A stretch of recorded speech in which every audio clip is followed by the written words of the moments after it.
What's up, brownies? Now, surely by now you've heard about this burglary situation with Tamar, and whereas that's really tragic and I feel for her, I feel the need to state the obvious. Isn't there always something going on with Tamar? It's always drama surrounding her. This lady has been in the music industry for over 30 years, and I swear it would be easier for me to name her last 5 beefs than it would be to name her last 5 hits. Why is that for someone that's so talented? Let's run it down. September 2020, your boyfriend has to file a restraining order against you, said that you were violent against him. And then the following spring, when it went to court, neither of you showed up, so they threw it out. Now, it doesn't mean that you didn't attack him. It just means that you all didn't show up, so they threw it out. But remember, this wasn't the first burglary, right, that just happened. She had a home invasion in 2021, November. She said she knew who it was, but she wouldn't tell us who it was. But she insinuated that it was some sort of boyfriend. Who was her boyfriend at the time? Because what we do know is she officially decided to spin the block in July of 2022, back to the same man that had a restraining order against her. See what I'm saying about feeding off of drama? And also, was he the boyfriend that was with you in 2021? Inquiring minds want to know, because that's never been solved. And then that brings us to the beginning of this year in the spring, where she finally named the people that she had hinting around about for months as far as who attacked her. And she said that it was Kandi and Todd. Now put a pin in that, because we're going to come back to that. And then it just kept getting worse, because this month earlier, she was defending Erica Mena's racism and ended up having to apologize to Spice. You see what I mean when I say Tamar is always on the wrong side of drama?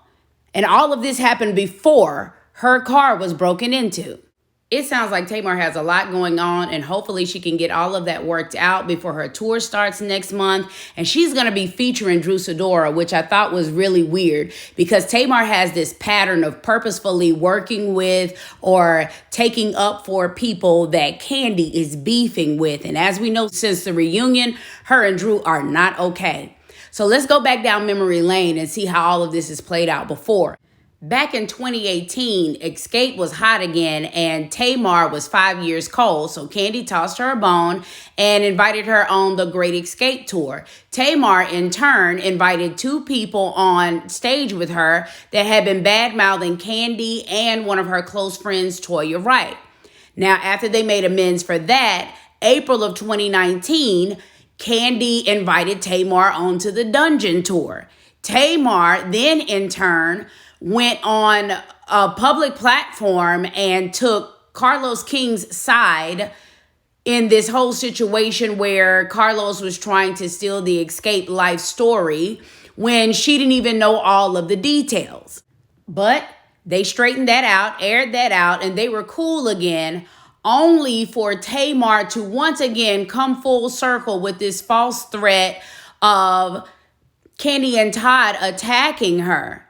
So this is what I'm saying. Now you're working with Drew Sidora, and I'm going to bet that you said that that's a coincidence and you and Drew are still friends and blah, blah, blah. See, this is what I really hope. I hope that for Kandi, this time there will be no past, because you keep forgiving people who keep turning around and doing the same thing over and over again. But you see, I think that the reason why that car break-in happened is because this time Kandi put that Sealy curse on Tamar. She got tired of the foolishness. And as she done told y'all before, God don't play about her. So she didn't even have to hire no hitmen or whatever to break in. All she had to do was use her words. I'm going to tell you exactly what she said to Tamar. Until you do right by me, everything you think about is going to crumble. Until you do right by me, everything you even think about going to fail. The jail you plan for me is the one you going to rot in. Everything you done to me, already done to you.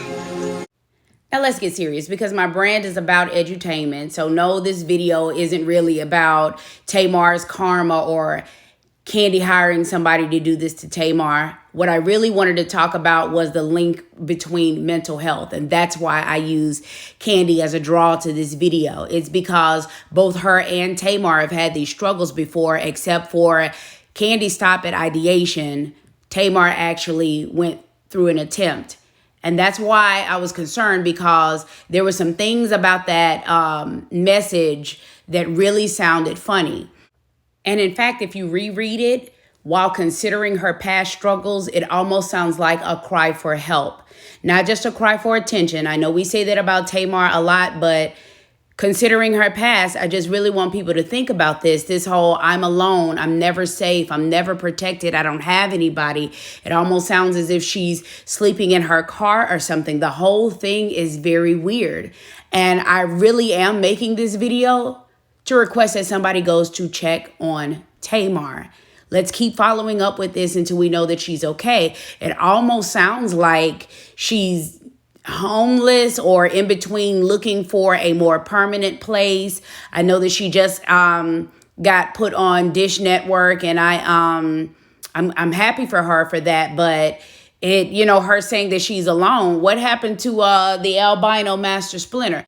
Last we heard, she was engaged, and now she's saying that she's alone.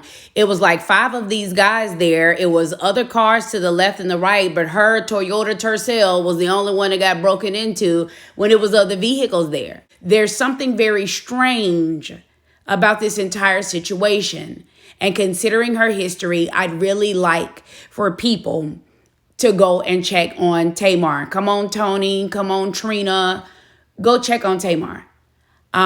Just to make sure. I want you to go and physically put your eyes on her, put your hands on her, talk to her, make sure that everything is okay, because what we don't want is a repeat and much worse, a successful attempt. It's just something in the wording hit me kind of wrong. I didn't like it, but what I'll leave you with is the words of encouragement and Candy telling her story of what she went through and how she felt after she lost her brother when she was 15 years old. And I do want to encourage Tamar to stay prayed up. And you all take care of each other as well. I know this is going to sound crazy, but when I was in middle school, I thought about taking my own life. No. Yeah, I don't really like talking about it because it's like very emotional for me. But I'm only saying this because I know a lot of people are dealing with that right now. Yeah. But I was feeling like that. I really wanted to go through the motions. My mother at the time, she had a gun, and you know how you're a kid, you go through that stuff. So I knew where she kept it, and I had plans to use it. But whatever reason, God made her put it somewhere else because it wasn't where she normally kept it. I didn't even talk to my mom about this really. Oh. But the point of this, of me saying it is, if I had done that at that time, think of all the wonderful things that I would have missed out on. Yeah. You know what I'm saying? Yeah. So I always like to tell people, You got tissue? it can't rain forever. Yes, yes. The sun is gonna shine again, Yes. and sometimes it's gonna shine so bright on you when it does. Yes. Things that you would never expect. Like I had many, many blessings to come later after that moment that, now that I'm older, I look at myself and I'm like, what was I thinking?